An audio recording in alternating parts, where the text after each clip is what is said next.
बात उन दिनों की है जब लोग अपने बच्चों को विद्या प्राप्त करने के लिए गुरुओं के आश्रम में भेजा करते थे। बालक वरदराज जब 5 वर्ष का हुआ तो उसके पिता ने भी उसे शिक्षा ग्रहण करने के लिए एक आश्रम में भेजा। आश्रम में गुरुजी ने अन्य बालकों के समान ही वरदराज को भी पढ़ाना प्रारंभ किया। वरदराज आश्रम में रह तो रहा था, लेकिन उसका मन पढ़ाई में नहीं लगता था। गुरुजी ने उसे तरह तरह से पढ़ाना और समझाना चाहा, लेकिन उसे कुछ भी समझ न आता था। गुरुजी जो कुछ पढ़ाते उसे वह याद ही नहीं रख पाता था। उसकी ऐसी स्थिति देखकर आश्रमवासी बच्चे उसे मंद बुद्धि कहकर चिढ़ाने लगे। इसी प्रकार 5 वर्ष बीत गए। धीरे धीरे उसके सहपाठी उससे आगे बढ़ते गए, पर वरदराज वहीं का वहीं, वह कुछ भी विशेष न सीख सका था। उसके साथ जो पढ़ने आए थे वे तो आगे बढ़ ही गए, जो बाद में आए वे भी उसे पीछे छोड़ आगे निकल गए।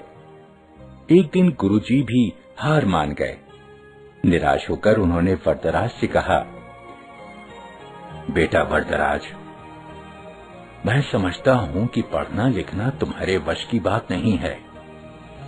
जितना प्रयत्न मुझे करना था उतना मैंने किया, पर मुझे लगता है कि विद्या धन तुम्हारे भाग्य में नहीं है।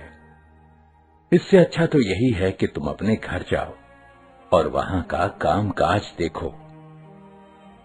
वरदराज असमंजस में पड़ गया। गुरुजी के मना करने के कारण उसे अपना भविष्य अंधकारमय लगने लगा।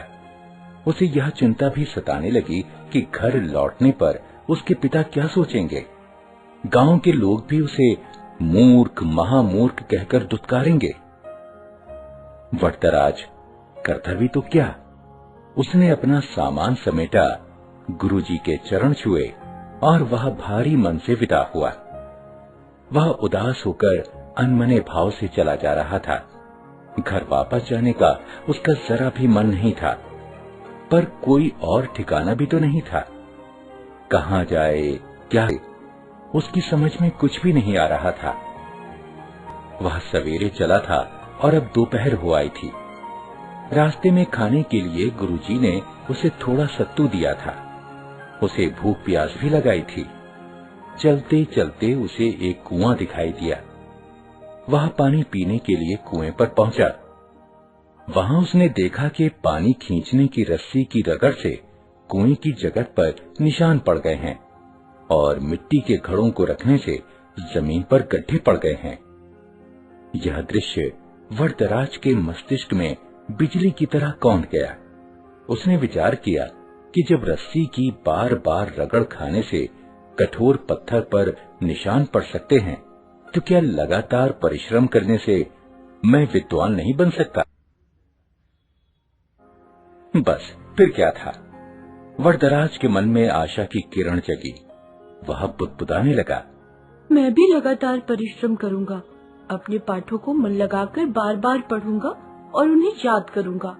फिर देखता हूँ कि मुझे विद्या कैसे नहीं आती। वरदराज ने कुएं पर हाथ मुड़ा और गहरी सांस लेकर आगे की ओर बढ़ा। अब वह सभी प्रकार की चिंताओं से मुक्त था।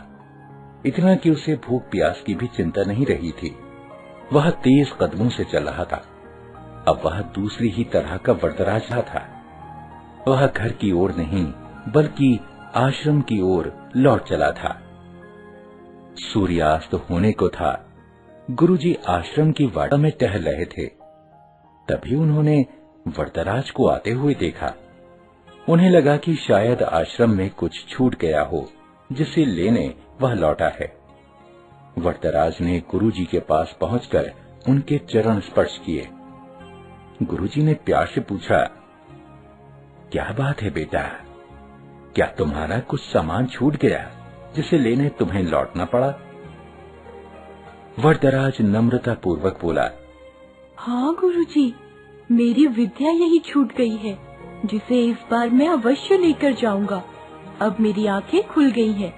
मैंने निश्चय किया है कि मैं पूरी लगन और परिश्रम से पढ़ूंगा।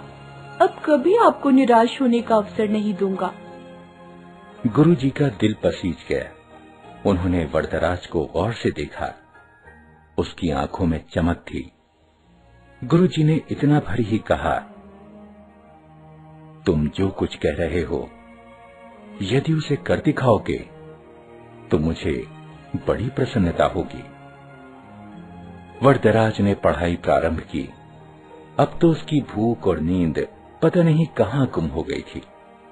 वह देर रात तक पढ़ता और प्रातः सबसे पहले उठ जाता। वह अपना एक क्षण भी व्यर्थ न गवाता। उसने दिन रात एक कर दिए। इसका प्रभाव यह हुआ कि जो पाठ याद करना उसे पहाड़ पर चढ़ने के समान कठिन लगता था, अब वही सरल लगने लगा था। गुरुजी और अन्य बालक वरदराज में आए इस परिवर्तन को देख आश्चर्यचकित रह गए। अब वरदराज की गिनती प्रतिभावान बच्चों में होने लगी। यह उसकी लगन और कठोर परिश्रम का ही चमत्कार था। जानते हो, यही वरदराज आगे चलकर संस्कृत के महान विद्वान बने। संस्कृत के सबसे बड़े विद्वान पाणिनि के बाद वरदराज का ही नाम आता है।